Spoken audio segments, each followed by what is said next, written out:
Hi guys, Shaquita Graham here from attackco.com.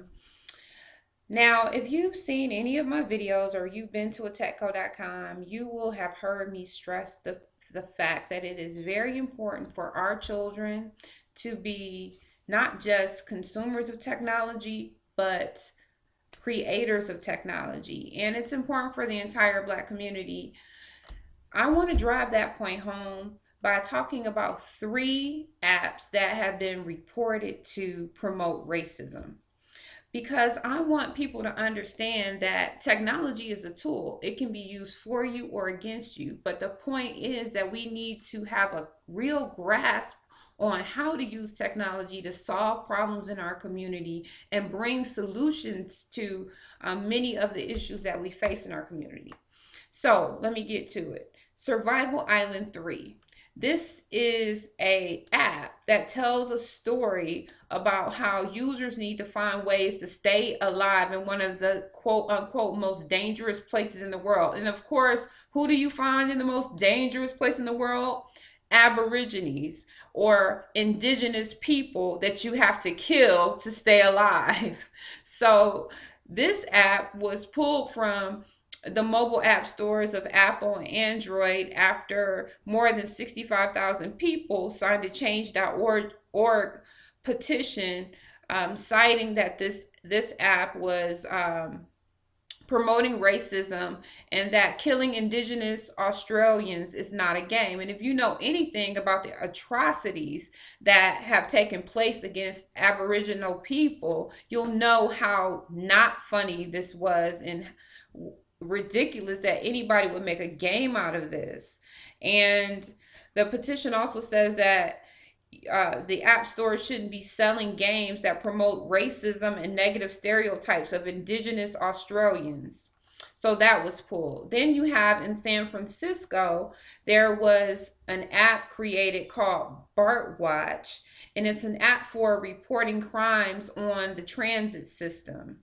And so basically, what happens is if you have this app, you can report that a crime is taking place, and the police will be alerted and may come out to see what's going on. So finally, someone requested to see what people were reporting. They actually filed a California Public Records Act to request information about the reports, and they found a disturbing pattern as usual. Out of the 763 alerts sent to the BAR app, 198 included a description of the race of the person that was the subject of the complaint. This information was pulled out, and out of that 198 that actually mentioned the race of the person, of course, 68% of the reports were made against Black people. 68% of the reports were made against Black people in San Francisco, where only 6% of the population is Black. So that was 134 reports. And the real issue was that although that the people who made the report described Black people as suspects warranting police response, the reports really did not speak of any actual crimes being committed. Many of the reports were about things like playing music, singing, dancing, talking louder, yelling, or taking up more than one seat. And this was thought to be disruptive to the point that this Black person needed to have the police called on them. There were only 7 crime in progress alerts found, and again, this was reported in an article online. So the bottom line is that we have seen over the last several years how a simple call to the police saying that a Black person was doing this, or a Black person was doing that, or a Black person looked like this, suspicious or whatever, has resulted in the police coming out and taking the lives of several Black people. So this app, I think it makes a lot of sense when they say that this seemed to represent or promote racism. Another app, this is the last one I'm going to talk about, is it's a bit of code basically where a programmer has made a code that you can connect to DNA banks, And what it does is it allows you to pull genetic information from DNA banks, and you can make decisions based on that DNA information. So basically, how it was used is to allow people access or deny people access to a website based on race.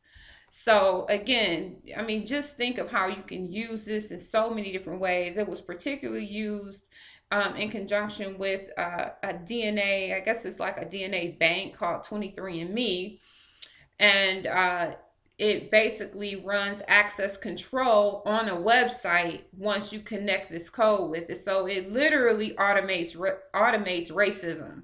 So you don't even have to depend on whether or not the person you're dealing with has racist stereotypes in their mind about you. This can just be programmed into the technology. So that's why it again it's imperative really that in the Black community we begin to take control of technology, understand technology more, and utilize it.